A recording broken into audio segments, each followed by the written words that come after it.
Somos la Iglesia Pentecostal de Jesucristo, ubicada en el 1541 de la calle Barbosa del poblado San Antonio, en Aguadilla, Puerto Rico. Y te invitamos a que nos prestes tu atención en los próximos minutos para un mensaje de esperanza. ¡Aleluya! Y todo el que se acerca a la palabra del Señor con la actitud correcta, Dios siempre le va a hablar. Como dice el libro de Ageo en el capítulo 2, el verso 4. Y yo quisiera que usted hiciera un ejercicio mientras leemos esa porción bíblica.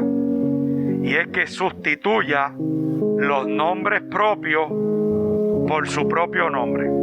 Haga ese ejercicio. Según yo voy a leer lo que está en la Biblia, pero usted haga el ejercicio de sustituir los nombres propios que aparecen ahí por el nombre suyo. A ver cómo suena, ¿verdad? Dice así la palabra del Señor. Pues ahora, Zorobabel, esfuérzate, dice Jehová. Esfuérzate también, Josué, hijo de Josadac, sumo sacerdote. Y cobrad ánimo, pueblo todo de la tierra, dice Jehová. Y trabajad, porque yo estoy con vosotros, dice Jehová de los ejércitos. Mantenga su Biblia abierta. Ageo capítulo 2. Uno de los temas que continuamente se maneja dentro de la iglesia y que se utiliza como un mecanismo, ¿verdad?, importante dentro de la iglesia, es que nosotros queremos ver la gloria de Dios dentro de todo lo que hace la iglesia. Así que en nombre de traer la gloria de Dios a la iglesia, usted sabe que se hacen toda suerte de malabares litúrgicos. Algunos de ellos que rayan en la manipulación. Gente que conoce cómo funciona la mente humana y utilizan sistemas manipulativos para artificialmente traer la gloria de Dios sobre la iglesia y sobre los lugares donde se reúne la gente. Y en ocasiones lo que vemos con lo que se dice que es la gloria de Dios no es solamente sino el producto de la sugestión de un grupo de personas que son manipulados por la gente que tiene enfrente de ellos. Sin embargo, cuando nos acercamos al texto bíblico, nos damos cuenta que si queremos ver la gloria de Dios en nuestras vidas, hay que trabajar con Dios para que esa gloria se haga presente en nuestra existencia. En esta preciosa mañana he considerado una porción bíblica que está en el libro del profeta Ageo. Es uno de los profetas menores en la Biblia, en el Antiguo Testamento de la Biblia cristiana, que es la colección de libros sagrados del cristianismo.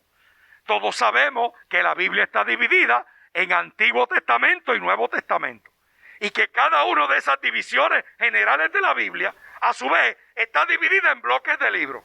Y así tenemos el Pentateuco, los primeros 5, luego tenemos los libros históricos, luego tenemos los libros de sabiduría y poéticos, y luego aparecen profetas mayores y profetas menores. Dentro del concepto de los profetas menores, Ageo es uno de ellos. De hecho, el nombre de Ageo lo que significa es festivo o fiesta. Y este es un profeta que el Señor lo levantó para que le hablara a su pueblo luego de que viniera del exilio y profetizó en el reino de Judá. Fue compañero de ministerio de Zacarías y de Malaquías. Y es interesante porque el exilio del pueblo de Israel se dio en 3 etapas. Así que entonces el retorno a su tierra también se da en 3 etapas.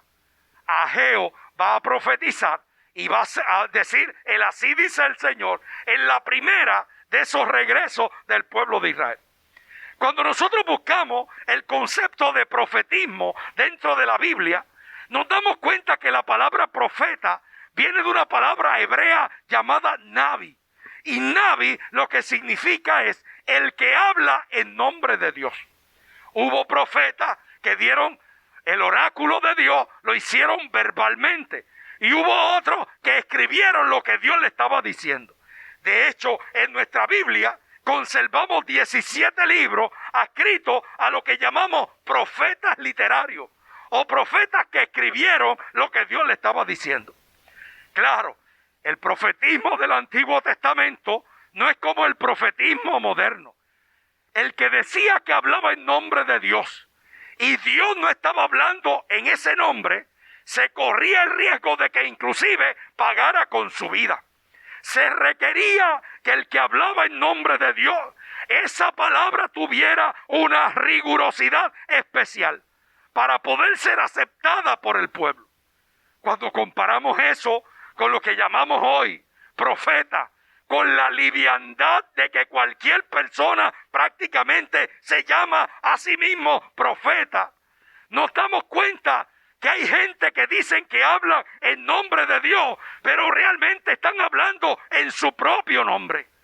A veces ponemos a los profetas en un pedestal, hablando generalidades y achacando a la falta de fe de la gente que escucha lo que se está diciendo, el que no se cumpla lo que ellos dicen que es la palabra de Dios. Pero la palabra de Dios es el sí y es el amén. La palabra de Dios no es el casi casi. La palabra de Dios no es tío novelesca. El casi casi ganador. Estaba el ganador en el tío Nobel, aquel famoso personaje de la televisión puertorriqueña. Estaba el que ganaba y el que casi casi ganaba. Que al fin y al cabo no ganaba, pero era como todo el mundo quiere tener la sensación que ha obtenido algo, pues entonces era el casi casi ganador. Y hoy por hoy tenemos una cantidad de gente disque hablando en nombre de Dios, cuando Dios no está diciendo absolutamente nada. Así que en el caso de Ageo, él tenía que estar muy seguro de que lo que Dios le estaba diciendo era de verdad Dios el que estaba hablando. Así que durante ese primer regreso, los hebreos que vinieron del exilio empezaron a echar los cimientos del nuevo templo. En medio de la euforia que representaba regresar a su tierra, empezaron a construir el templo. El templo representaba la presencia de Dios, donde Dios se manifestaba al pueblo. Pero esa primera oleada pasó y eventualmente el pueblo desvió la atención del templo a sus propias casas y se olvidaron del lugar donde Dios se manifestaba. Y la prioridad del pueblo se desenfocó. Hermanos y hermanas, qué fácil es perder el foco donde debe estar puesto. Qué fácil es para los seres humanos empezar muchas cosas y dejarlas empezar. Hay gente que me están escuchando que tienen muchas cosas que terminar. Que ahí tienen muchas cosas empezadas y pocas cosas terminadas. El pueblo de Israel fue uno de esos pueblos que perdió el foco de lo que tenía que ser su prioridad. De la misma manera que hay gente en nuestros días que empiezan muchas cosas y cualquier cosa le quita el foco de donde tenía que estar puesto.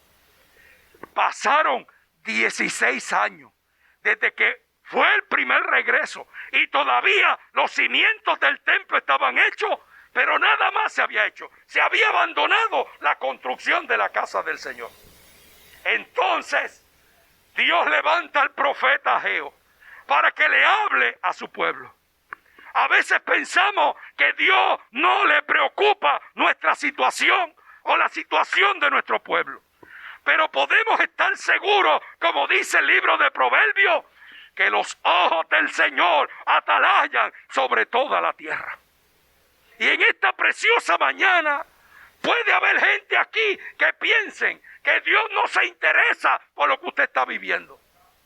Que Dios pasa por desapercibido lo que usted está pasando. Y aquí hay una rema, una palabra de Dios para usted. Los ojos del Señor atalayan sobre toda la tierra. Y usted es parte de esta tierra. Así que lo que le está pasando a usted, a su familia o a su pueblo, no pasa por desapercibido delante del Señor. Como no pasó por desapercibido que el pueblo había abandonado la construcción o reconstrucción del templo. Así que el Señor levanta al profeta Ageo para que le hable al pueblo, le dé un mensaje de desafío, un mensaje de reto, un mensaje de retomar prioridades.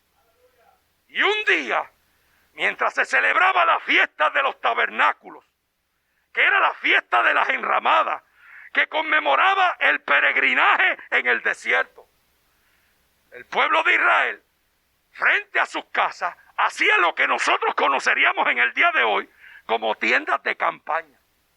Y se iban a vivir durante todos esos días frente a su casa, dejaban toda la comunidad del hogar para recordar a sus ancestros cómo habían vivido 40 años en el desierto.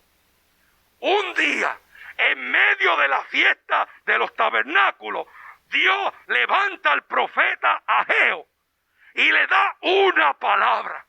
Hermano, cualquier tiempo es bueno para que Dios nos hable. Cualquier momento es bueno para que Dios nos hable. Y Dios nos puede hablar fregando los trastos.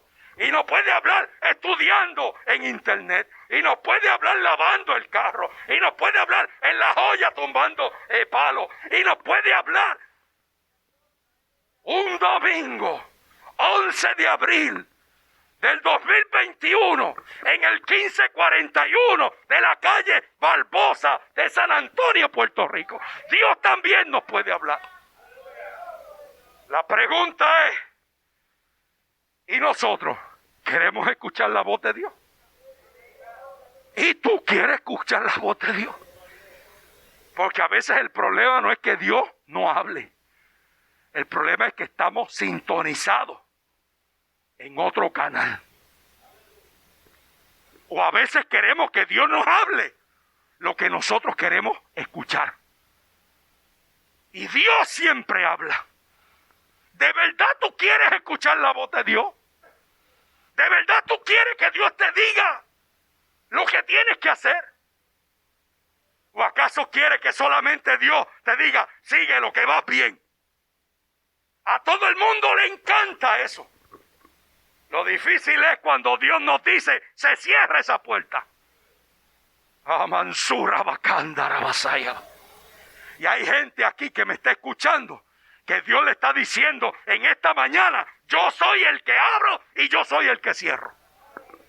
Y no tienes que estar llorando como nene chiquito cuando yo cierre la puerta que tú quieres que se abra. Unda revesenda rabasayaba. Iba sutarabacanda rabasayaba. Yo Jehová, te dice el Señor, yo soy el que abro y yo soy el que cierro. Anda requenda masuta rabasayaba. Eva suita revenda rabasayaba. ¡Aleluya! ¿Queremos escuchar la voz de Dios o no la queremos escuchar? Cualquier momento es bueno. No es solamente en el templo. En nuestra casa Dios nos habla. A través de las circunstancias Dios nos habla. A través de la palabra Dios nos habla. A través de la gente Dios nos habla. Es más, a veces Dios usa las piedras para que nos hablen. Sí, a veces usa las piedras. A veces usa el que nosotros menos pensamos.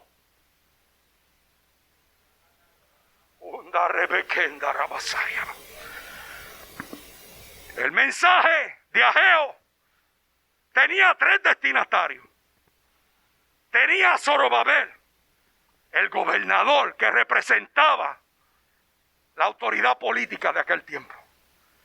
Tenía a Josué, el sumo sacerdote, que representaba la autoridad religiosa en aquel tiempo.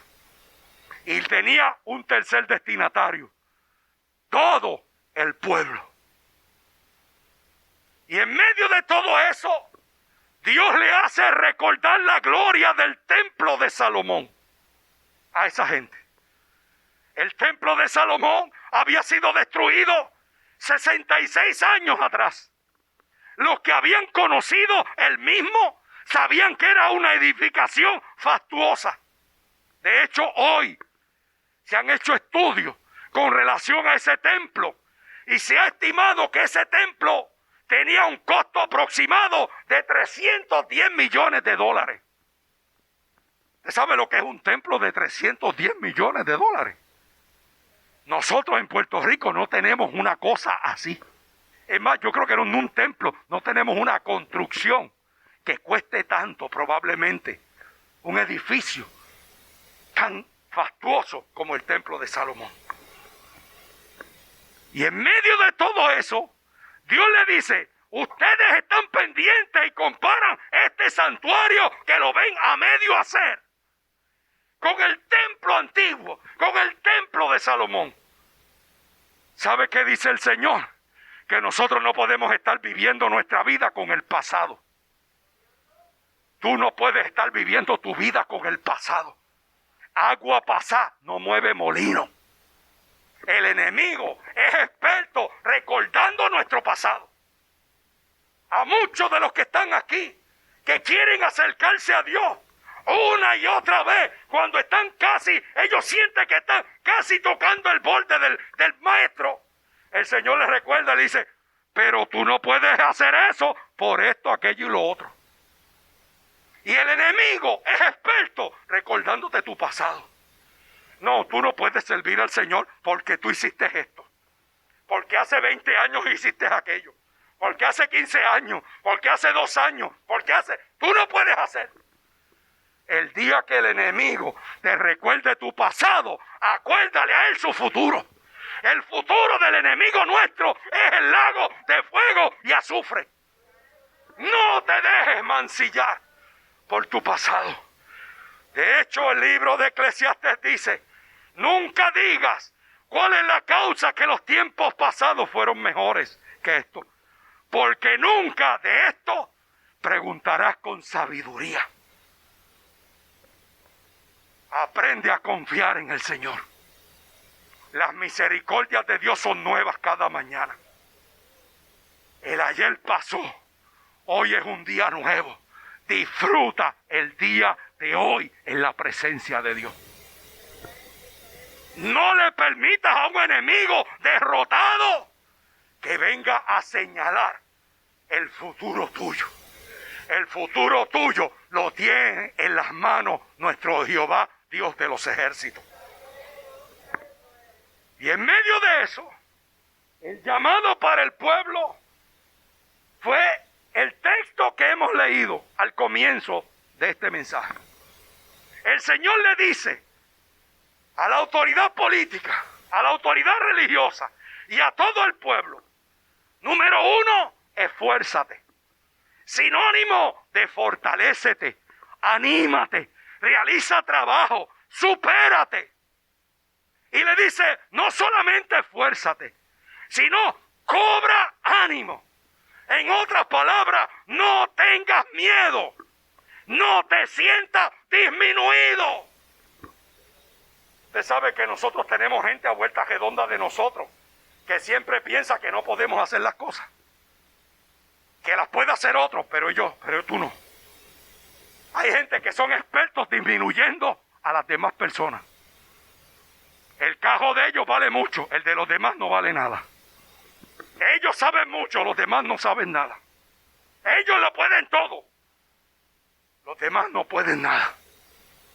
Hermano y hermana, no permita que nadie te disminuya. Tú, puesto en las manos del Señor, eres alguien poderoso. Yo siempre me acuerdo cuando yo comencé en el ministerio, que me decían el pastorcito. No de cariño, no esa palabra apocopá de cariño, sino de dejo, de desprecio. Y cuando iba a las reuniones de mis compañeros en el ministerio, decían, ahí llegó el pastorcito. Y no era porque yo fuera chiquito, yo siempre he sido gordo, grande y colorado. Y bien hueso también. 280 libras, 6'3" pulgadas, olvídese, es una cosa tremenda. Pero me decían el pastorcito. Y trataban de disminuirme, como quien dice, Este es el que está empezando. Nosotros sí que sabemos.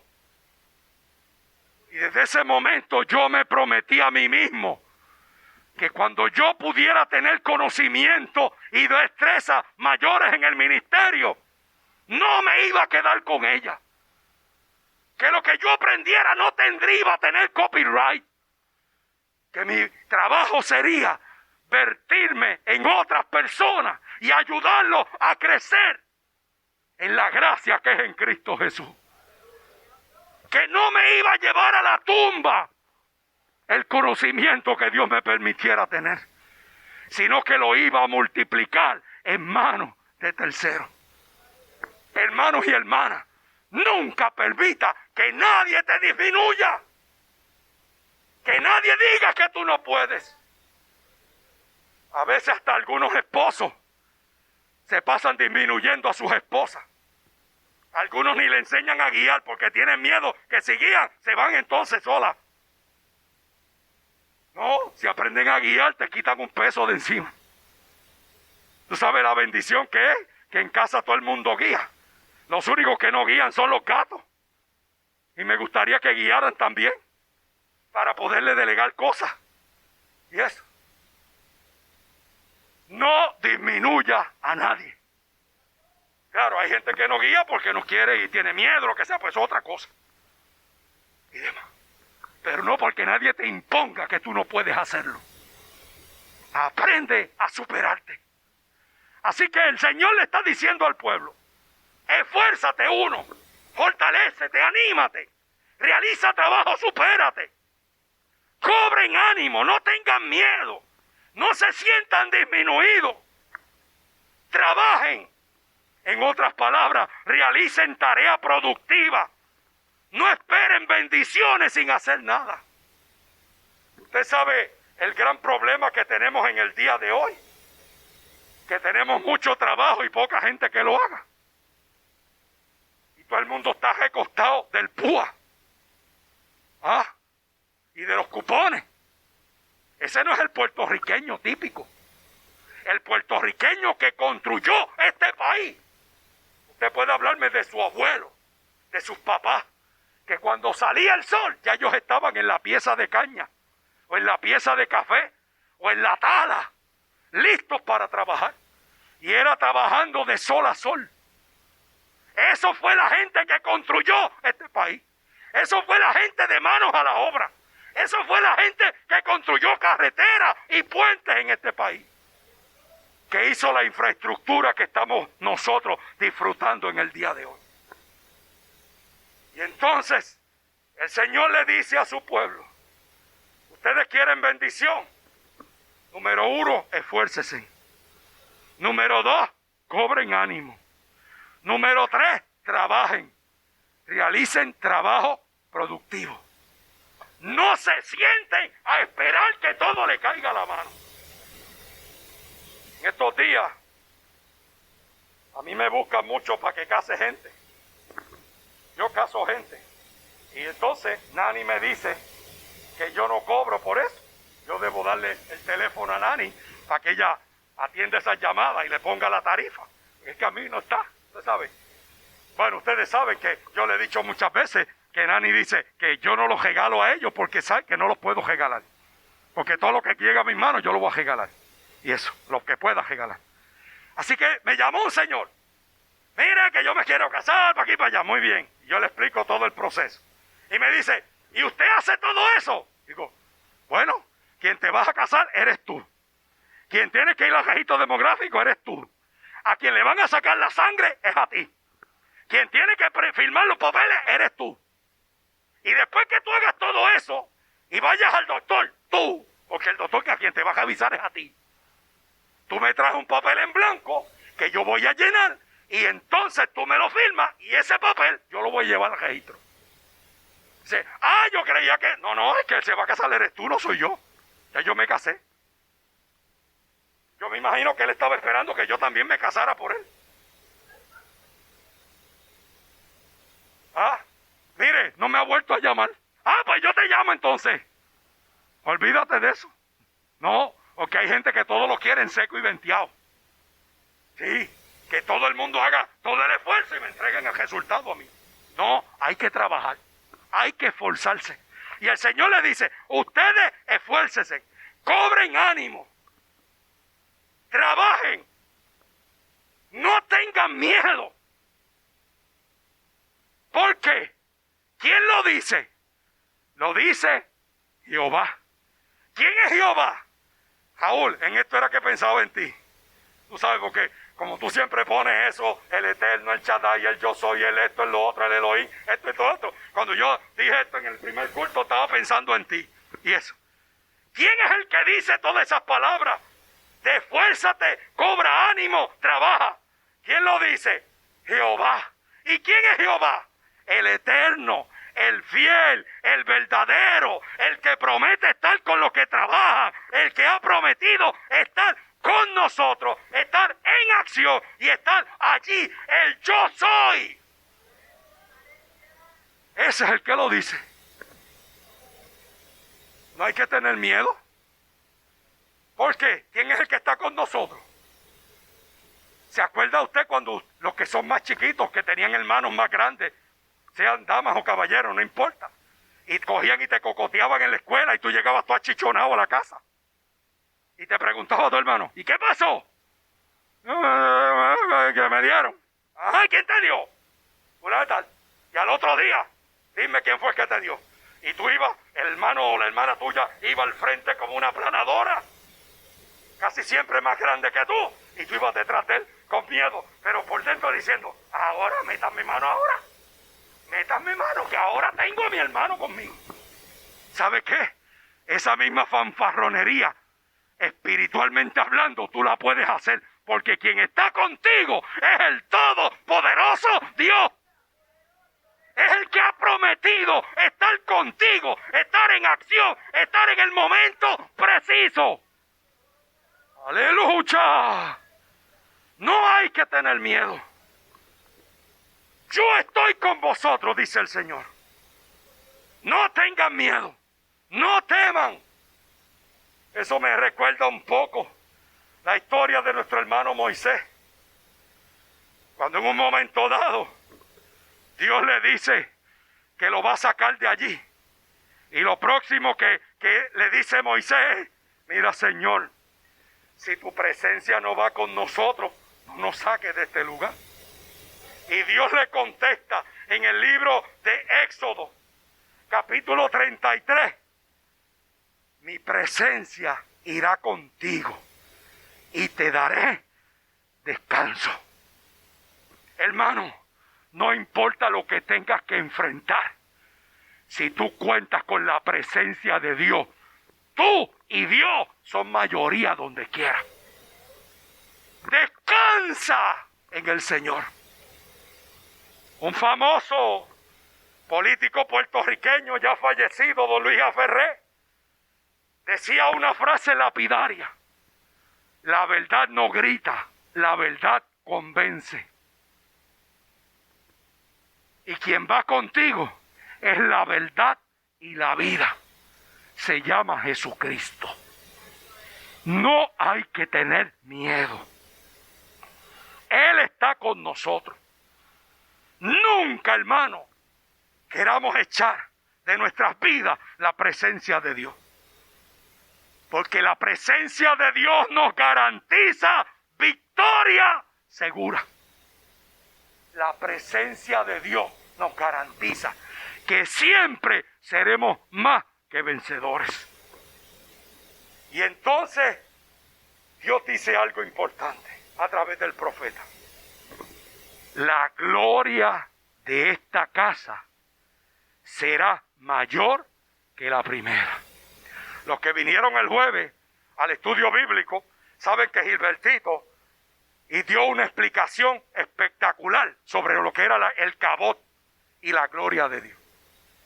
Cuando se habla del cabot, de la gloria de Dios, se está hablando del peso de la santidad de Dios en nuestras vidas.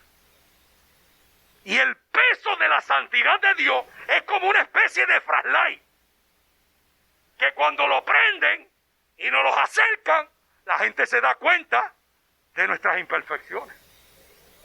Por ejemplo, ahora yo veo acá, vamos a decir, voy a coger a Orlandito allá que tengo confianza con él. Y yo miro desde aquí, digo, Orlandito, muchacho, ese tipo está de L'Oreal.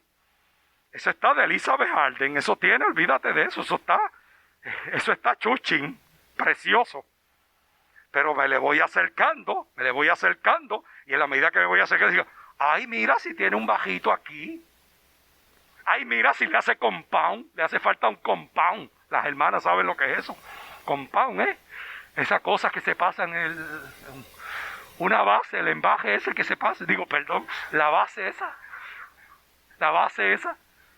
Ay, mira si le deben pasar un poquito de polvo aquí, otro acá. Y ahí se vería nítido. ¿Y qué es lo que hace que yo empiece a ver el bajito, la espinillita, esto, lo otro? Que me voy acercando. Y si le prendo un farol cerca, le voy a ver hasta los filos filosos. ¿Cuántas cosas hay? Porque en la medida que me acerco a la persona, me voy notando las imperfecciones. ¿Sabe qué? El cabot de Dios es el peso de la santidad de Dios. ¿Qué pasaría si yo cogiera y le dijera, digamos, a Cano, pasa acá al frente? No lo vas a hacer. Cano, pasa acá al frente, ponte en cuatro patas, no, ajodíllate ahí y esas cosas. Y yo me voy a sentar encima de ti. Olvídate de eso, la pelvis se va a hacer pedazo. Nos vamos a tener que pegar con Crazy Glue entonces. ¿Por qué? Bueno, Cano es fuerte, Cano trabaja en construcción y todas esas cosas, pero ahora mismo ustedes saben que está pasando por un proceso de reconstrucción y esas cosas. Así que seguramente, si yo le dejo caer 280 libras de peso que yo soy encima de él, lo voy a pegar al piso. ¿Por qué? Porque yo peso más que él. ¿Sabe qué? Cuando el peso de la santidad de Dios cae en nosotros, no hay espacio para estrellas, sino para gente que están pegados, humillados delante de la presencia del Señor. Porque el peso de la santidad de Dios no me deja ser altanero. El peso de la santidad de Dios lo que refleja son mis imperfecciones. Es que no puedo estar parado delante de la presencia de Dios. Y entonces ahí es donde aparece: justificados pues por la fe, tenemos paz para con Dios. ¿Por medio de quién? De nuestro Señor Jesucristo. Ahí aparece lo que se llama la justificación. ¿Se da cuenta? Y entonces mira lo que dice: la gloria de esta casa, el cabot, el peso de la santidad de Dios, de esta casa que ustedes están viendo a medio construir, va a ser mayor que la primera. Aquel templo costaba 310 millones de dólares. Pero yo les digo, dice el Señor, que la gloria de esta casa será mayor que la primera. Y lo que hermosea la casa del Señor, hermano, es la presencia de Dios en la vida. Claro que nosotros quisiéramos ver cosas diferentes dentro de la iglesia. Y quisiéramos tener tantas cosas. Pero lo único que no podemos dejar que haya dentro de la casa es la gloria de Dios. Nosotros queremos, en otros lugares hay humo y hay luces. Eso está bueno, cuando no hay presencia de Dios está bueno eso para entretener. Pero cuando hay presencia de Dios, eso es lo esencial. Las luces huelgan. El humo generado por maquinitas de humo huelga. Lo que no puede irse de la casa de Dios y de nuestras vidas es el peso de la santidad de Dios, que nos mantiene humildes delante de su presencia. Que después que lo hayamos hecho todo, decimos, somos siervos inútiles porque hicimos lo que teníamos que hacer. No que nos cruzamos de brazos para que otro haga. Seguimos haciendo. Pero sabemos que dependemos del Señor para todo lo que hagamos. Lo que hermosea el santuario, hermano, es la presencia de Dios en él mismo. La santidad de Dios es como una lámpara que nos alumbra y revela nuestras imperfecciones. Y cuando revela nuestras imperfecciones, ahí entra en escena Cristo Jesús. Y Él es el que nos justifica. Y cuando tú y yo aceptamos a Cristo como nuestro único y exclusivo Salvador, lo que hacemos es que nos sumergimos en Cristo Jesús. Y ya no vivimos nosotros. ¿Quién vive? Cristo en nosotros. Y lo que vivimos, lo vivimos en la fe en Cristo Jesús. Y cuando el enemigo viene a tratar de acusarnos delante del Señor, ahí aparece el abogado que tú y yo tenemos, que se llama como Jesucristo. Y el enemigo va a acusar. Mira, Señor, mira fulano, mira aquel, mira lo que hizo Luis, mira lo que hizo aquel, mira lo que hizo el otro. Y allí aparece Cristo y dice, sí, es cierto que Él hizo eso, pero Él me aceptó a mí y aceptó el sacrificio mío en la cruz del Calvario. Así que eso, ponlo a la cuenta mía. Y entonces cuando Dios mira para acá, no ve entonces a Gilberto, no ve a Juan, no ve a nadie, a Manuel, no ve a Luis, no ve a nadie. A quien ve es a Cristo en nosotros. Porque ya no vivimos nosotros, ahora vive Cristo en nosotros.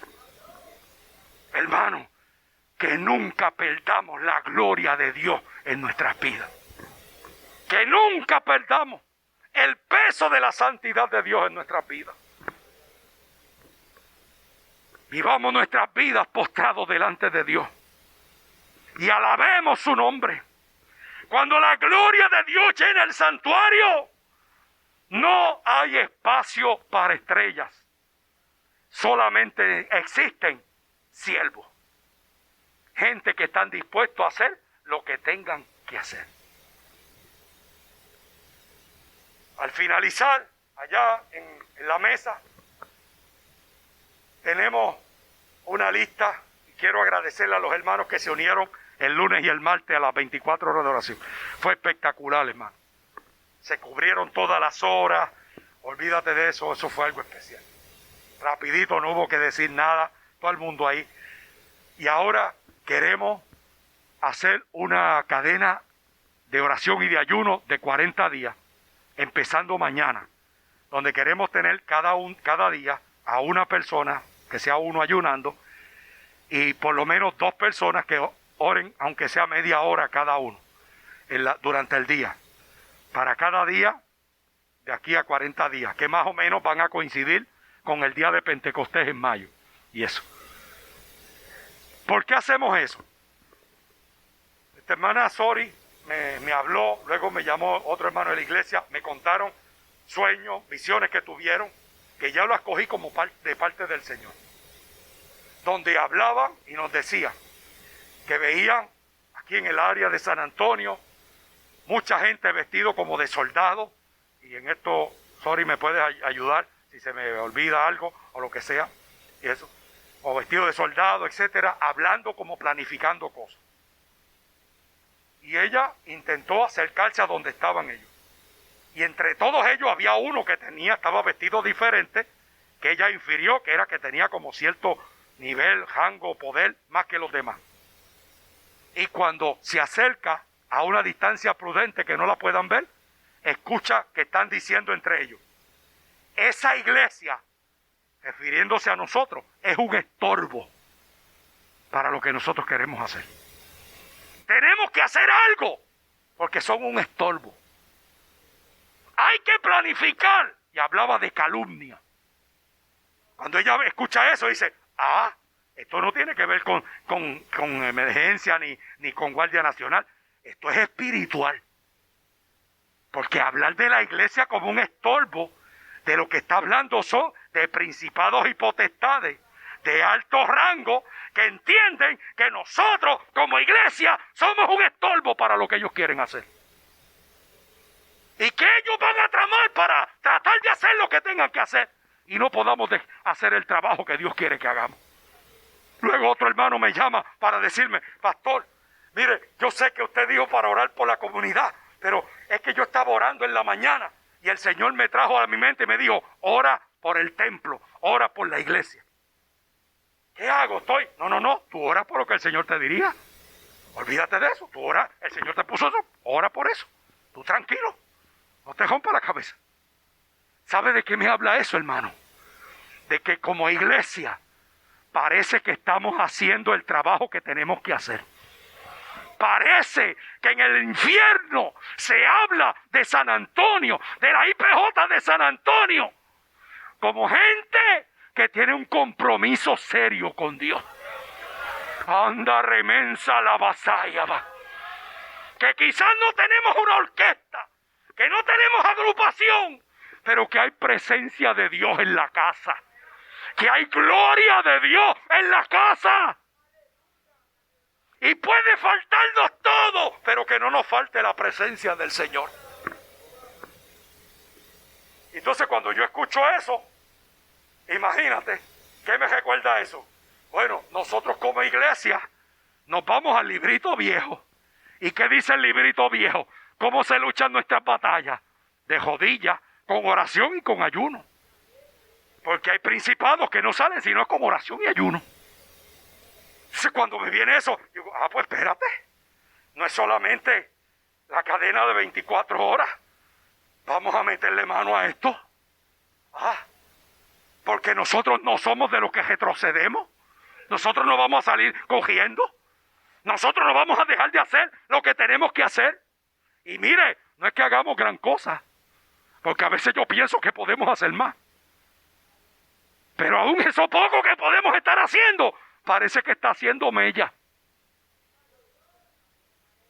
En el mundo espiritual. Anda, rebeseta, rabasaya, va. Así que vamos a batallar eso en oración y ayuno. Así que cuando salga, si tú quieres unirte a esto, chequea, trata siempre de no ponerte en el mismo, si lo que está lleno, pues déjalo, busca otro día, etcétera. La idea es cubrir por lo menos los próximos 40 días, aunque sea una persona ayunando y 2 personas orando, aunque sea media hora al día.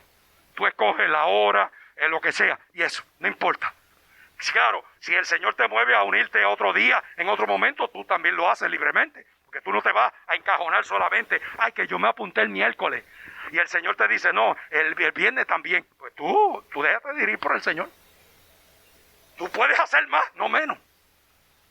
Y el que te apunte es para yo conocerlo, para yo saber que estamos cubriendo todo y que no nos queda hueco durante los días. Y eso, no es que lo voy a publicar en ningún lado, ni nada de esas cosas. Porque es más importante que tú estés escrito en un papel, es que esté escrito en tu nombre en el libro de la vida. ¿Ok? Hermano, que nos falte cualquier cosa, pero nunca la gloria de Dios en nuestras vidas. Porque cuando tenemos gloria de Dios, peso de santidad de Dios en nuestras vidas, no hay espacio para estrellas, solamente somos servidores. Y después que lo hayamos hecho todo, decimos, somos siervos inútiles, porque lo que teníamos que hacer, eso fue lo que hicimos. Amados hermanos, caminemos con paso firme hacia las promesas de Dios. Al final de la jornada, nos vamos a dar cuenta que siempre hemos estado acompañados, que nunca hemos estado solos en nuestro caminar. En ocasiones sentimos dolor, en ocasiones sentimos tristeza y congoja, en ocasiones hasta nos sentimos como que todos nos han abandonado. Anda rebeseta rabasaya. Pero cuando lleguemos al final de la jornada y miremos para atrás, nos daremos cuenta de la misma manera que Abraham se dio cuenta cuando iba a sacrificar a su hijo Isaac, que él esperaba una respuesta del cielo y esa respuesta no llegaba. Y caminó y no llegaba. Y se despidió de los que le acompañaban y subió al monte, esperando que hubiera alguna respuesta antes de llegar a la cumbre. pero llegó a la cumbre y nada. Y preparó a su hijo para el sacrificio, esperando una palabra y nada. Levantó el cuchillo y no fue hasta el último momento donde el ángel de Jehová le dice: Abraham, no lo hagas. Yo he visto que no me has rehusado a tu hijo, tu único hijo.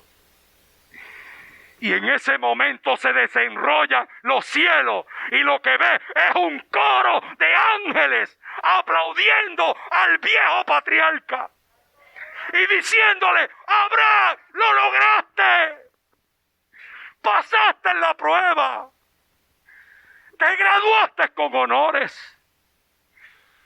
Y ahí se da cuenta Abraham que nunca estuvo solo en medio del desierto. Sheta Masaya. Que nunca ha estado solo en medio de sus batallas y en sus luchas.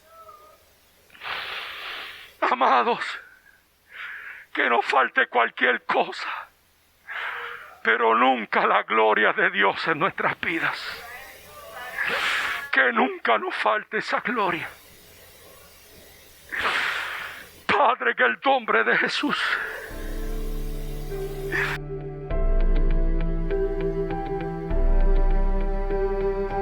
Gracias por acompañarnos. Si quieres comunicarte con nosotros, lo puedes hacer al 787-380-0767 o a través del correo electrónico graposgranel@gmail.com o buscarnos en las redes sociales. Que Dios te bendiga ricamente.